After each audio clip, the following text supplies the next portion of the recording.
the historical data for the past 2 years. Historical data being only the sewer utility historical data, meaning the historical revenues, historical expenditures. Then what we did is we actually prepared a projection to forecast what the next 3 years would look like on the revenue side as well as on the expenditure side.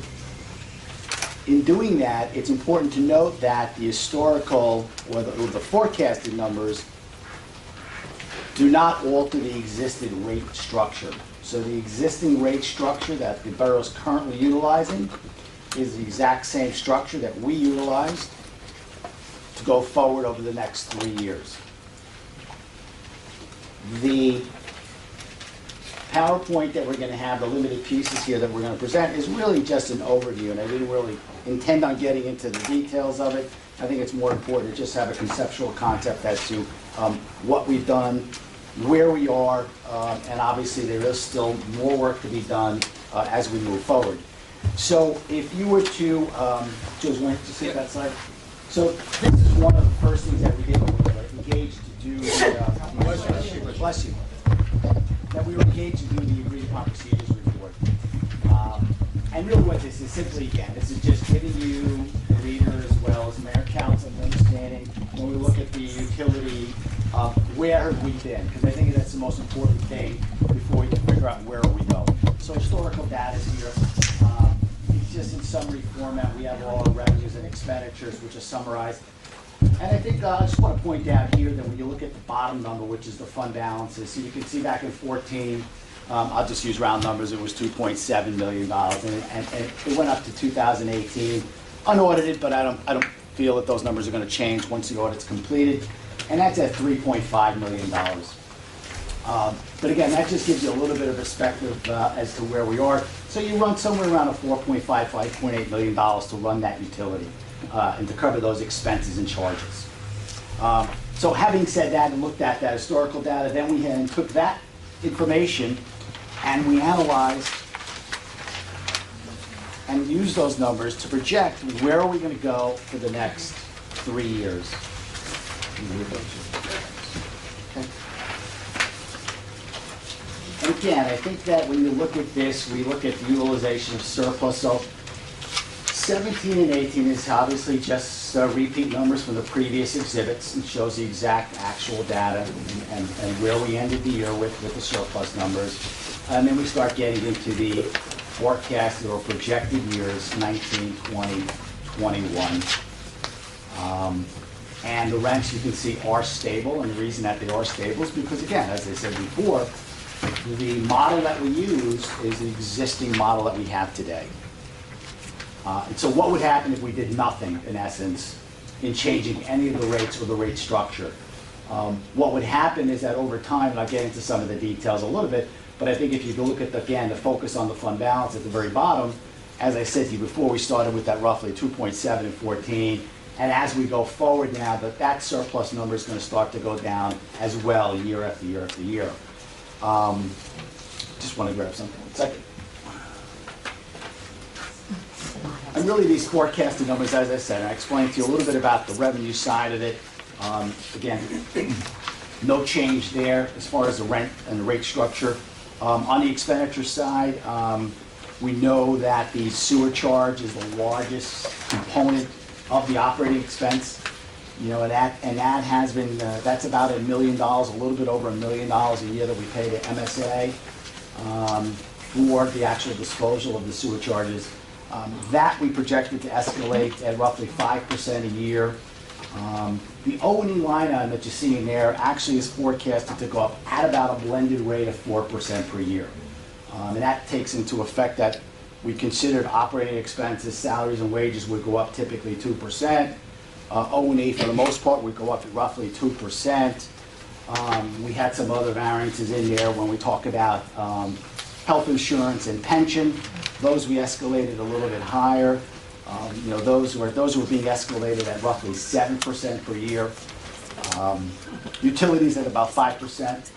You'll see debt service here. Debt service is based upon actual current debt service that we are currently locked into. The Borough of Hopatcong is sewer utility alone has permanently financed all of its authorized debt. Matter of fact, that over the past 2 years, that the mayor and council, through the budget process, wound up funding any of the unfunded projects from the past. So 2018 and 17, if you look at deferred charges, you can see there's a big fluctuation. We were at 300,000, 307, and then 297, and it drops off dramatically. Those 2 years had a big component of paying off some additional projects, again, called deferred charges, unfunded. So then going forward, that number actually drops off. The capital outlay, and I like to look at these together, honestly, when I look at capital outlay as well as the deferred charges. So you can see the combination of both, really, from 7 to 8 was roughly 370,000, 408,000 the combination. And in 2019, that deferred charge drops dramatically. The capital outlay, which is money that's put aside for future capital purposes or capital needs of the utility itself. So that number in 2019 budget has $500,000. So when you look at year to year, it was roughly 367, 407 in 18. 19 has $500,000, and then after that, we've projected or forecasted $300,000 each year. It's important to note that this, again, is nothing more than a forecast. These numbers can and will change. We know that. But we're doing our best to come up with what we think is a predictable number as to where we think revenues and expenses are going. So these numbers are indicating to us that the surplus is dropping slightly as we go forward, 3.2 million in 2019, 3.1 million, and then 2.9 million. And as I indicated, this financial report, a financial study, was really to determine a couple of things. One is to determine where were the spendings and the revenues situated. How did we think those were going to forecast out going forward? What was it going to do to surplus? And then I think that becomes the tool for the next process or next part of the calculation. One of the other pieces of the calculation that we have that we came across as part of our study was the analysis of the sewer utility, the current review of the rates, the structure of how the residential components were being charged, and then the other piece for all intents and purposes, which is really non-residential, and then non-residential would include commercial, apartments, other government entities, other tax-exempt nonprofit agencies. So we have the two components.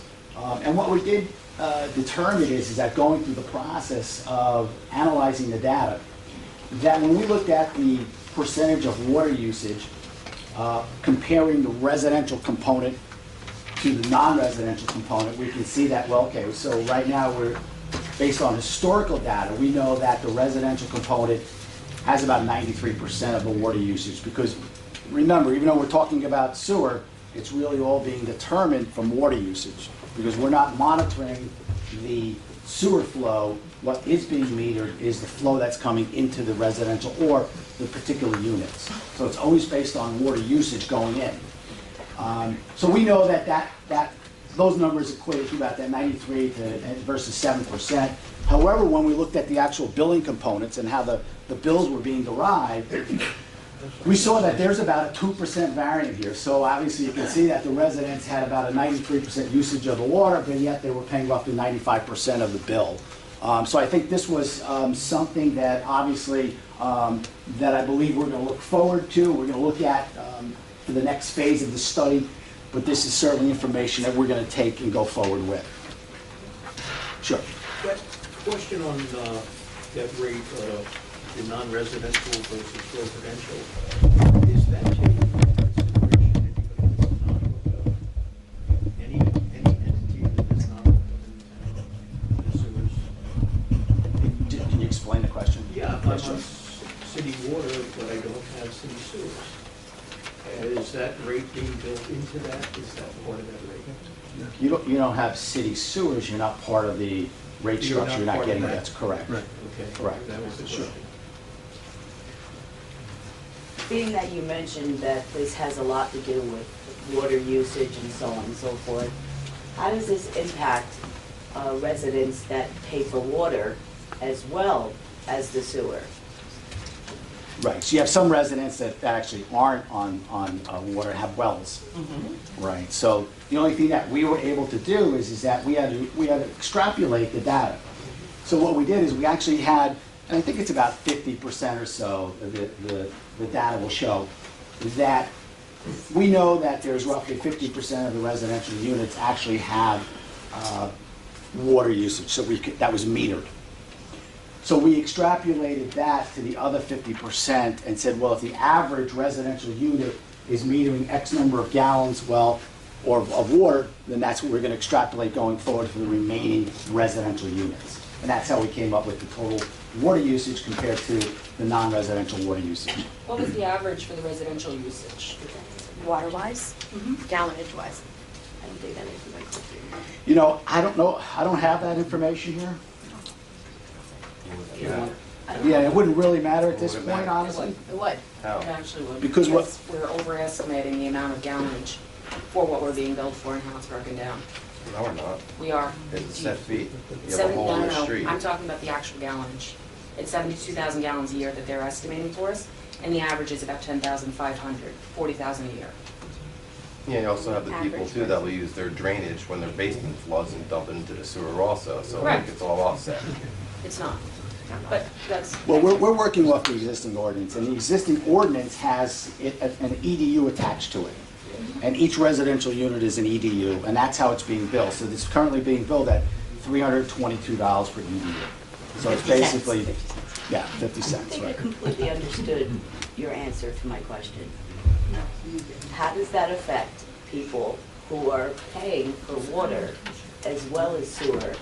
And I, as a single resident that has one bathroom, I do not even use the amount of water that I'm being charged for because there is a minimum charge. So I'm getting hit with that on top of the fact that my sewer usage is almost You know, non-existent. and, you know, I can understand where you're coming from, but the way the ordinance is structured, every residential unit is treated the same. So you have the EDU That sounds a component. little off, doesn't it? But it's the way it's structured. Does it sound off, though? I don't know that it's all. Can I say something?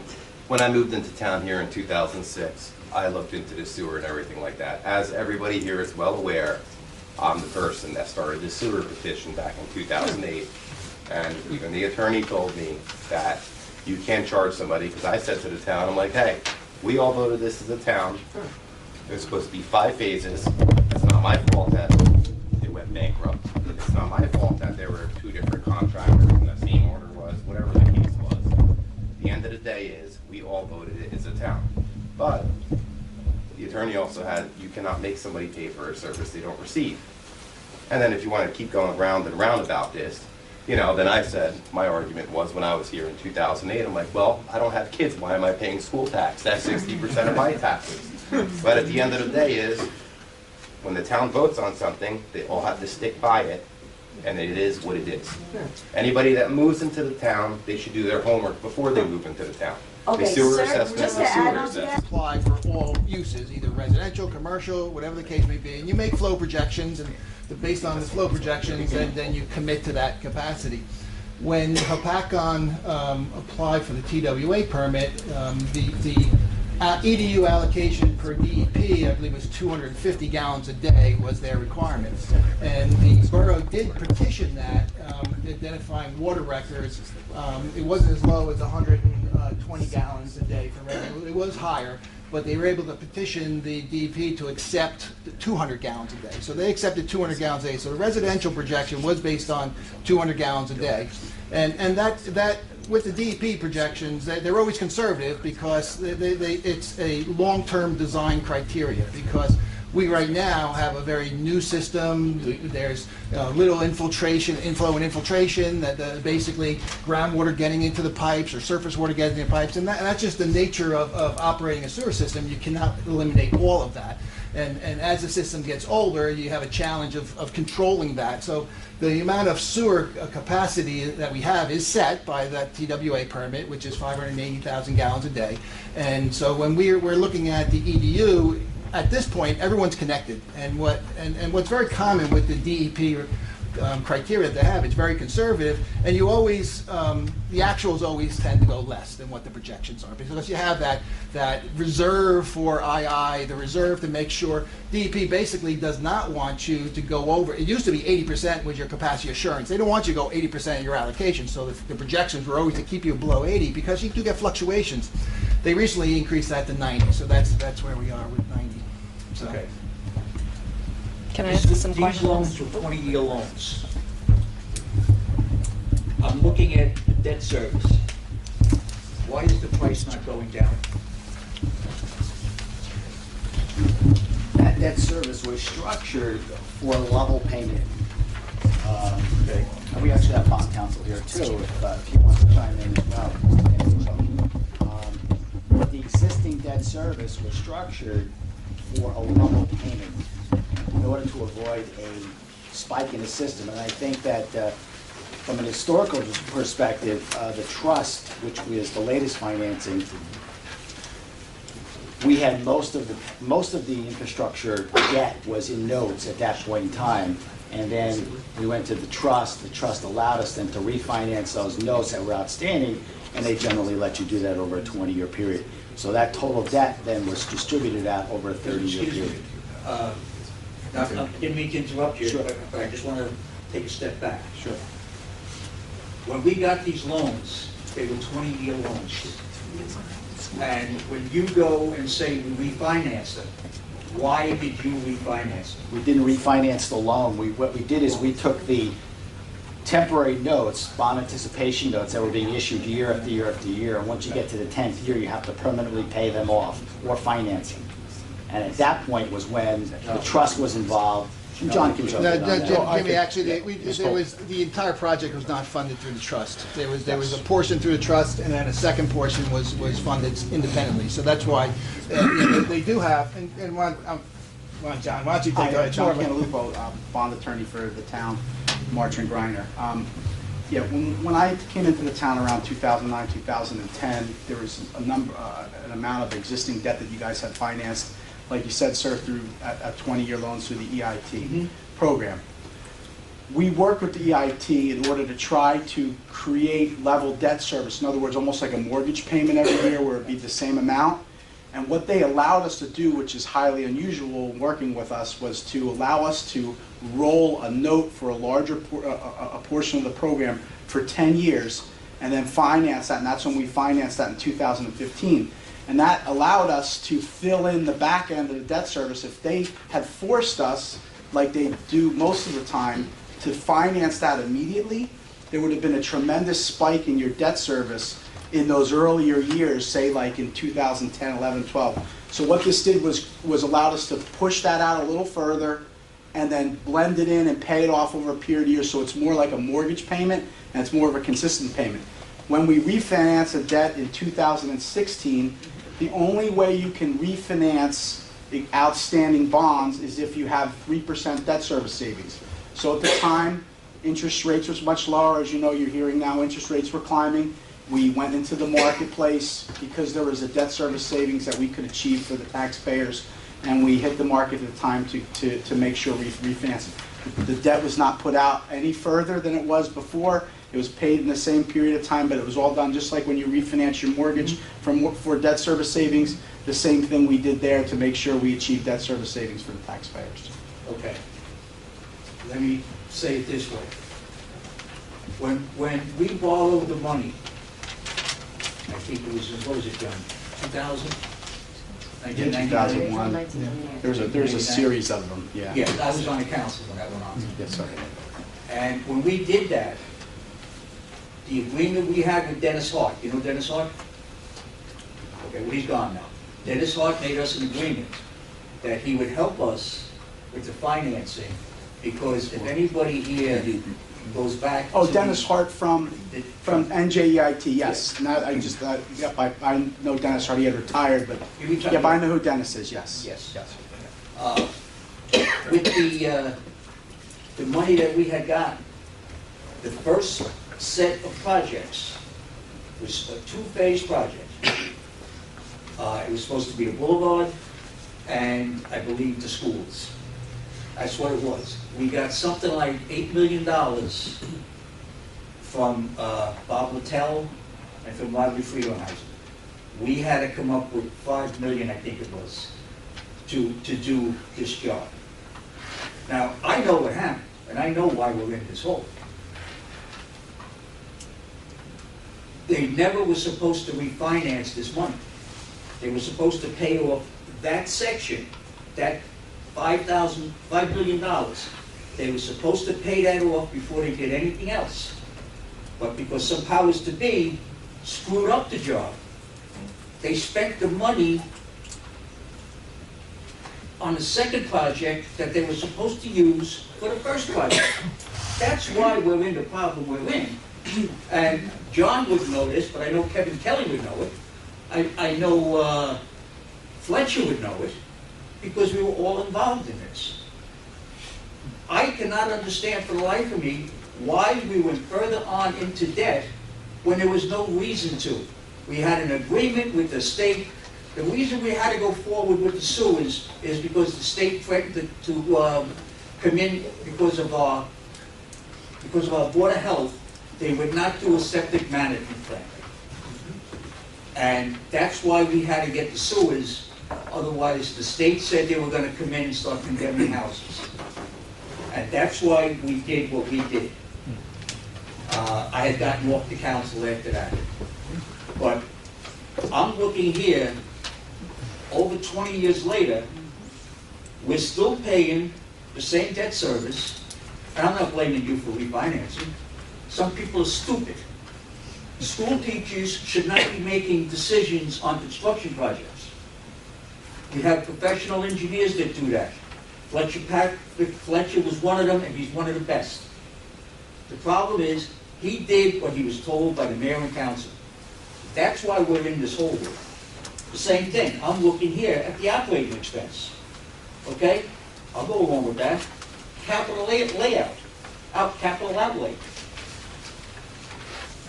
What are we spending it on? We have a fairly new system. Why are we spending capital outlays and capital improvement? Why are we spending money on a capital improvement on a new system? The monies that are sitting in have been previously spent, but what's projected in 19, 20, and 21 as indicated before is nothing more than a forecast. Those numbers can change. So right now, the 19 budget does have $500,000 in for current and future projects. But that doesn't mean it can't change. And the 300 projecting going out, the mayor and council may determine that it's not needed. Well, let me just So that's say, certainly something that's fluid. yeah, I apologize for Yeah, interrupting. that's okay. Why would you even think about going forward, looking at your past history? You can't run a system. I'm not saying you can't run it, and I'm not blaming you people. You know, you do not have people, outside maybe one guy I know up there, who has construction experience. We made the decisions on this project with people, we had cops, we had office furniture salesmen, and they were spending millions of dollars on stuff that they didn't know. That's the next thing, okay?